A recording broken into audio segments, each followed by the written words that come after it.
Le Grand Matin Sud Radio, la vérité en face, Maxime Liédot.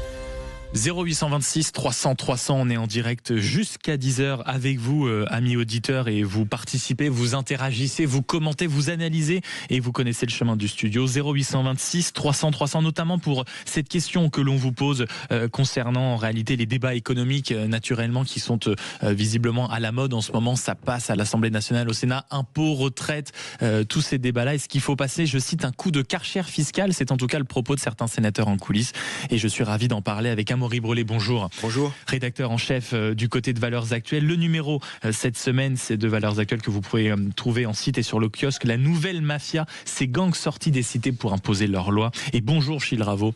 Bonjour Maxime. Merci beaucoup d'être avec nous ce matin. Je suis ravi de vous accueillir, économiste et auteur de Inflation, la grande arnaque. Je le montre ici pour ceux qui veulent l'acheter. Ça se lit du côté des éditions de Les Échappés. C'est évidemment à trouver non seulement dans les bonnes librairies, mais également sur n'importe quel site, naturellement, pour se commander ce petit manuel d'économie utile sur un mot qu'on entend souvent qui s'appelle l'inflation. Messieurs, nous allons nous plonger en réalité dans les méandres du budget parce que c'est de ça dont il s'agit.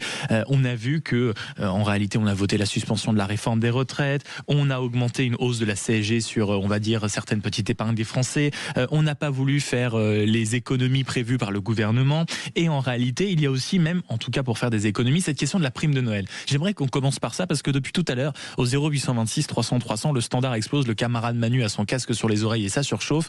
Et ils disent en réalité, la question était, est-ce que c'est est-ce que c'est un bon moyen de faire des économies? Le ministre du Travail a dit encore ce matin dans le Parisien, en réalité, si vous voulez, je suis pas totalement dogmatique sur le sujet, mais ça reste un bon sujet d'économie, et pour ceux qui sont pas d'accord, il me trouve 200 millions. Amaury Brelet, comment vous regardez? C'est une économie comme une autre, il faut pouvoir la couper, ou alors quand même ça fait partie peut-être de la dignité de la France de mettre un petit billet à la fin du mois de Noël? C'est une blague, c'est une vaste blague. D'abord, d'un point de vue politique, s'attaquer à la prime de Noël, d'un point de vue symbolique, c'est terrible. Surtout à quelques mois, à un mois même des fêtes de Noël. Alors qu'en plus les budgets n'ont jamais été aussi bas. Absolument. Ensuite, d'un point de vue comptable, ça va rapporter évidemment peanuts. Enfin, quand on compare au montant des déficits, rien que l'an passé, on est à 170 milliards. Et à ce qui nous attend cette année et l'année prochaine, où il faut faire des économies qui dépasseront probablement les 100 milliards dans les 5 ans qui viennent. Sachant que la ministre de la Santé, à votre place, mon cher Amaury, disait à l'instant, moi je trouverais ça acceptable concernant le déficit de la sécurité sociale, d'arriver à aller en dessous de 20 milliards quand même, c'est-à-dire de rester dans le déficit mais en dessous de 20 milliards, c'est pas les 200 millions de la prime de Noël. Sachant qu'entre-temps, dans la dernière version modifiée du budget de la sécurité sociale, les députés ont déjà aggravé le déficit de 7 milliards, de 17 à 24 milliards. Donc tout cela n'est pas très sérieux. C'est la énième démonstration de l'irresponsabilité de nos politiques de droite d'ailleurs comme de gauche, qui font de l'enfumage au lieu de s'attaquer au fond des sujets, c'est-à-dire aux grandes réformes systémiques de structure, qui sont les seuls qui nous permettront de sortir de l'ornière du déficit et de la dette dans les années à venir, c'est-à-dire le périmètre de l'État, les dépenses sociales et la réforme des retraites par répartition qui est en faillite, et puis les dépenses folles dans les collectivités depuis des années. Gilles Raveau, vous êtes économiste, je le rappelais, vous vous êtes penché longuement sur cette question de l'inflation dans votre dernier livre, Inflation, la grande arnaque. Est-ce que ça aussi, l'idée de s'attaquer à la prime de Noël, c'est une grande arnaque? Ouais, il y en a trop en ce moment. C'est vrai que les gens sont fatigués. C'est pas vraiment nos grands élus, députés et sénateurs ont perdu la raison, quoi. C'est super triste. On est tous très inquiets. On a des raisons d'être inquiets. Alors simplement, effectivement, moi en tant qu'économiste, qu'est-ce que je peux apporter? Vous l'avez dit, le déficit public pour l'année dernière, c'est 170 milliards, 168 exactement. Je rappelle que le déficit public, donc c'est la somme des trois déficits: déficit de l'État, déficit de la sécurité sociale, vous en avez parlé, et déficit des collectivités locales qui est tout petit. Juste pour que les gens comprennent effectivement que nous sommes, et ça c'est une réalité que tout le monde maintenant simplement doit connaître, et après les choix politiques évidemment c'est chacun. La situation budgétaire de la France est dramatique, et je me concentre sur l'État, d'accord? Simplement l'État, donc l'État qui finance les services publics, la police, l'armée, la justice, l'éducation, l'hôpital. Le budget de l'État l'année dernière, qu'est-ce que c'est? Les dépenses de l'État, c'est 450 milliards d'euros. D'où viennent ces 450 milliards d'euros? J'arrondis les chiffres. Il y a 300 milliards de recettes publiques de taxes. Mais il y a 150 milliards de déficit. C'est-à-dire que si vous prenez le budget de l'État, un tiers de son financement, c'est du déficit. Ce qui est considérable, il faut aussi le préciser. Donc, voilà, on voit bien que ça ne va pas, ça ne peut pas durer. Et effectivement, vous l'avez dit, maintenant, si on s'intéresse à la dette, qu'est-ce que c'est la dette? C'est l'État est en déficit chaque année, la somme des déficits, augmenter des taux d'intérêt, c'est la dette publique. La dette publique, chaque année, on verse des intérêts sur la dette. L'année dernière, on avait versé environ 45 milliards d'euros. Et là, on va passer à 70 milliards. Et ces intérêts, exactement, vont de façon certaine, et peut-être même dans le meilleur des scénarios, ces intérêts vont augmenter de 10 milliards chaque année dans les années qui viennent. L'année dernière, le budget de l'éducation nationale, c'était 65 milliards. Le budget de la défense nationale, c'était 45 milliards. Et donc, quand François Bayrou a dit que les intérêts de la dette allaient devenir le premier budget de l'État, il a raison. C'est-à-dire que, dans l'état actuel des déficits, les taux d'intérêt, de l'inflation et de la croissance française, dans 5 ans, les intérêts de la dette vont représenter 100 milliards d'euros chaque année, effectivement, à mettre en rapport avec vos 200 minuscules millions. Donc là, on est effectivement dans l'erreur politique et économique totale avec ce débat inutile sur la prime de Noël. D'où cette question qu'on vous pose et où j'attends vos commentaires, vos réactions, vos analyses, amis auditeurs. 0826 300 300, retraite, santé, impôts supplémentaires. Faut-il nettoyer l'hystérie fiscale au Karcher? L'expression est signée d'un sénateur qu'on peut trouver ce matin dans le Figaro, mais je me tourne vers vous, mon cher Gilles Raveau, pour commencer. Vous, économiste, on va dire plutôt classé d'une certaine partie à gauche, dire, de l'échiquier politique. Gauche, bien sûr. Est-ce que vous pourriez, peut-être pas reprendre cette expression, mais vous êtes d'accord peut-être déjà pour qualifier ce qui est en train de se passer d'hystérie fiscale, en disant qu'il faut arrêter cette blague? Alors en fait, il y a deux choses différentes, et là aussi, c'est le combat de ma vie. Comme tu le sais, Maxime, on s'est connus dans une vie antérieure. Mon combat, c'est l'enseignement, c'est la connaissance. Et j'aimerais que ce que je vais dire là soit appris de tous les collégiens de France. Et ce que je dis là est beaucoup plus simple que les cours de maths du collège. C'est que donc, il y a le budget. Le budget de l'État, c'est une réalité. Et puis il y a l'économie. Là, on est dans l'économie réelle. Je vais travailler, on est dans l'économie, on consomme. Bon. Ce qui me rend complètement dingue, c'est d'avoir entendu depuis des mois, notamment à l'Assemblée nationale, des députés nous disant on va prendre des mesures donc budgétaires pour accroître le pouvoir d'achat des Français. Ça n'est pas possible. Donc le lien entre les deux, et il est terrible, mais je pense que mon rôle, c'est qu'on sache tous dans quel monde on vit, dans quel pays on vit, c'est que le déficit budgétaire de l'État, il est très réel. La dette publique, elle est dingue. Il faut réduire ce déficit, il faut réduire cette dette. Qu'est-ce que ça veut dire? Ça veut dire que nos élus doivent avoir le courage de prendre des mesures qui nécessairement vont faire chuter le niveau de vie des Français. La chute du niveau de vie moyen des Français est inévitable dans les années qui viennent. C'est ça que maintenant tout le monde doit accepter. C'est ce qu'ont vécu très récemment des pays auxquels on ne s'est pas intéressé. L'Espagne, l'Italie, le Portugal ont vécu cette chute de niveau de vie pour les mêmes raisons que nous. Cette chute, elle est inéluctable. Et qui maintenant sont d'ailleurs montrés du doigt comme étant potentiellement des modèles. Je cite l'Italie pour plein de raisons, mais qui sont regardés avec des yeux vraiment épatés et impressionnés. Mon cher Amaury, vous êtes d'accord avec cette idée qui, j'en suis sûr, va faire réagir nos auditeurs au 0826 300 300. On est dans une obligation aujourd'hui de la part de nos élus à un moment de prendre de telles mesures que ça fera forcément chuter un peu le niveau de vie de l'État. Vous êtes d'accord? Enfin, le niveau de vie, non pas de l'État, si seulement des Français. Oui, bien sûr. Et c'est d'ailleurs pour cela que les politiques n'ont pas le courage d'engager ces réformes, parce qu'ils savent quelles en seront les conséquences. Moi, j'ai sursauté à l'écoute du mot Karcher. Ça commence très mal. Le mot Karcher, c'est le mot qui a été utilisé par Nicolas Sarkozy à l'époque en matière sécuritaire. Et comme le disent beaucoup de militants de droite aujourd'hui, on nous a promis le Karcher, on a eu Kouchner. Donc moi je préfère le mot tronçonneuse en référence à la situation en Argentine et à la politique volontariste de Javier Milei. Qui marche parce que les dernières élections, il a remporté un large succès sur les élections législatives. Non, le grand mal français, c'est que nous sommes drogués à la dépense publique. On a un taux de dépense publique par rapport au PIB qui est supérieur à celui de la Chine communiste. En fait, depuis l'après-guerre et plus encore depuis les années 80, les politiques et toutes les élites d'ailleurs, et la presse notamment, nous ont vendu une fiction, la fiction d'un État-providence responsable, efficace, gratuit, alors que ça n'est évidemment pas le cas. On l'a vu depuis, on a eu droit aux 35 heures, qui est un délire. Enfin, je veux dire, même Cuba n'a pas mis en place les 35 heures. On a eu évidemment la retraite par répartition, que personne n'a eu le courage de réformer. La retraite à 60 ans, toujours plus d'impôts, toujours plus de fonctionnaires. Le ministère du temps libre, on le rappelle pas assez souvent, mais ça fait toujours sourire. Absolument. Vous savez, c'est Frédéric Bastiat, un grand économiste libéral et de gauche, qui disait au 19e siècle, l'État, c'est la grande fiction par laquelle tout le monde s'efforce de vivre aux dépens de tout le monde. Donc si on veut vraiment, et vous avez raison, réduire la dépense publique, il faut engager des réformes de structure systémiques massives. Donc c'est une révolution à la fois économique et philosophique sur le rôle et la place de l'État en France. Et c'est très intéressant, notamment parce que je me tourne du côté de Corinne qui dit en réalité il faut s'attaquer aux dépenses de l'État. Je vous propose qu'on aille la chercher juste après une courte page de pub, messieurs. Et ce sera, on poursuit le débat jusqu'à 10h, toujours en compagnie d'Amaury Brelet, rédacteur en chef à Valeurs Actuelles, et de Gilles Raveau, économiste, auteur de ce petit livre que je recommande, Inflation, la grande arnaque. Si vous voulez en effet vous équiper intellectuellement pour les périodes économiques rudes qui s'annoncent, vous êtes sur Sud Radio. Restez-y, on revient dans une poignée de secondes. À tout de suite.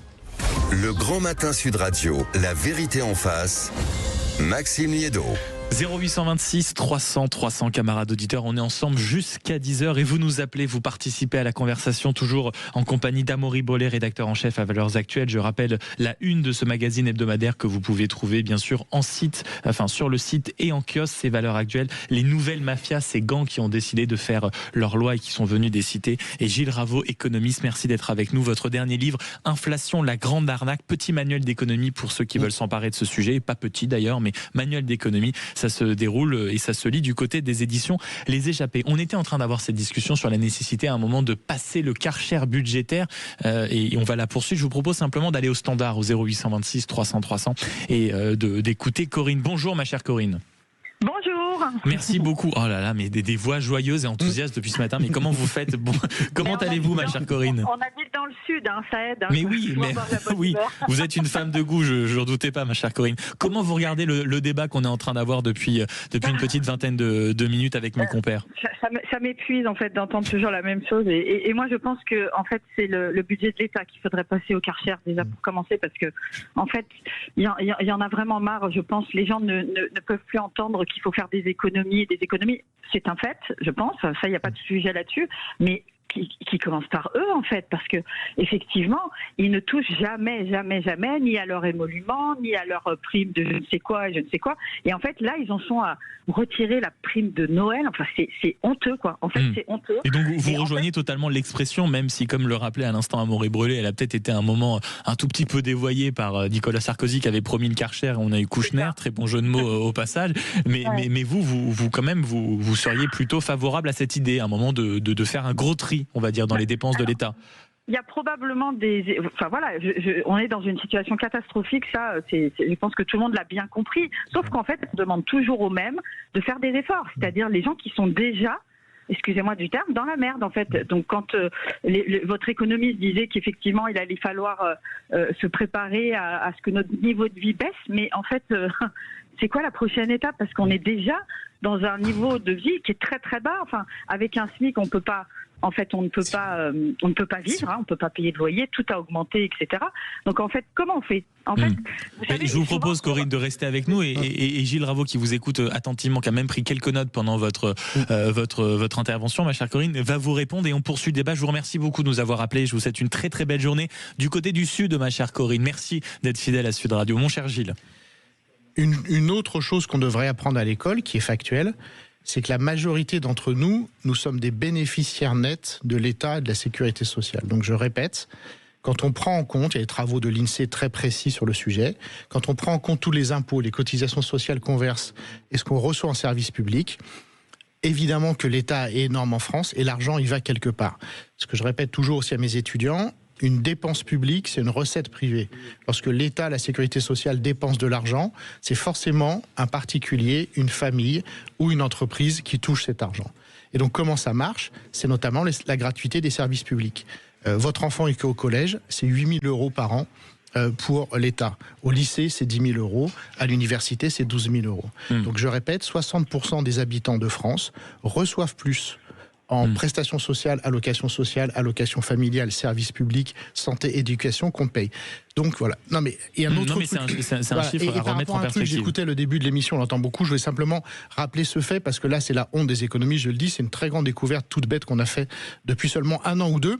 Quand on dit où va l'argent, d'accord? L'argent, c'est pas l'État. Le nombre de fonctionnaires d'État a baissé ces dernières années. En tant que fonctionnaire, mon salaire ne suit pas l'inflation. Et justement, dans mon livre, je demande à ce que simplement le niveau de vie des fonctionnaires suive l'inflation pour qu'on arrête d'être plus pauvres chaque année, nous les fonctionnaires, parce que ça, c'est la réalité. Le dernier point, pardon, Maxime, c'est les retraites. les retraites sont partout en France. C'est ça la réalité. Sur 1000 milliards de dépenses publiques, 400 milliards, c'est les retraites. Et ce qu'on a découvert, et j'en termine, c'est que quand tu prends le budget de l'éducation nationale, 25% de ce budget de l'éducation nationale, c'est des retraites.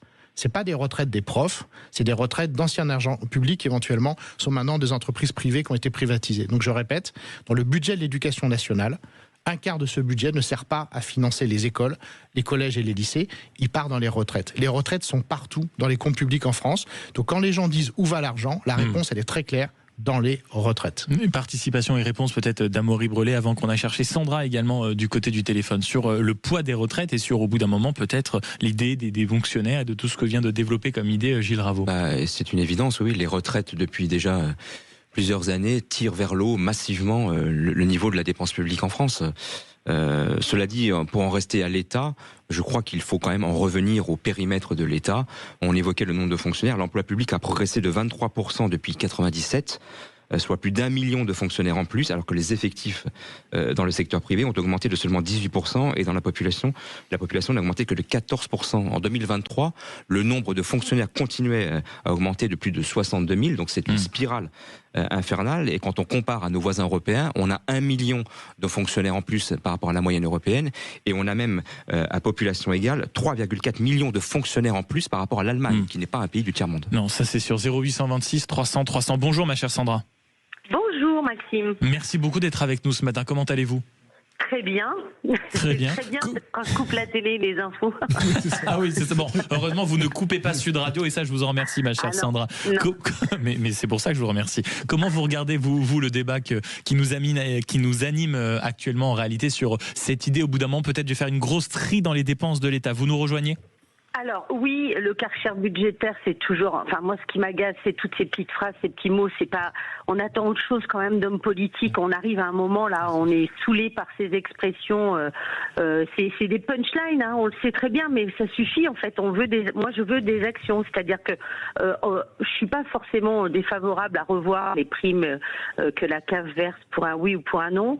Même si Noël, c'est quand même un moment important dans les familles et c'est peut-être pas le premier truc à enlever. Il y a d'autres choses, à mon avis, à trier dans toutes les aides qu'il peut y avoir. Mais avant de commencer à mettre des impôts, des taxes, à retirer des bouts de 50 € d'APL et ce genre de choses, je pense qu'il va falloir... On trie dans les dépenses de l'État avant tout. Merci beaucoup, ma chère Sandra, d'avoir été avec nous. Et je vous remercie d'être aussi fidèle à Sud Radio 0826 300 300. Mon cher Amaury, mon cher Gilles, un mot de la fin, parce qu'il nous reste une trentaine de secondes. Le mot de la fin pour vous, Gilles, et pour vous, Amaury, en quelques mots sur cette nécessité peut-être de faire un tri. Moi, le mot de la fin, c'est conseil aux auditeurs. Comment améliorer votre niveau de vie ? Eh ben, la solution, c'est par exemple regarder votre mutuelle de santé. Regardez simplement ce que votre mutuelle vous coûte chaque année, ce qu'elle vous rembourse. Vous allez avoir une grosse surprise. Faites attention à l'alimentation. Et ce que je raconte dans le bouquin, c'est qu'en fait, il y a des gens qui vont très bien en France et des très grandes entreprises qui ont augmenté leurs profits ces dernières années. Et qu'en fait, de l'argent, il y a peut-être à aller en chercher de ce côté-là. Mais encore une fois, l'État ne peut pas vous aider. L'État ne vous aidera plus. Du côté de l'État, c'est une baisse.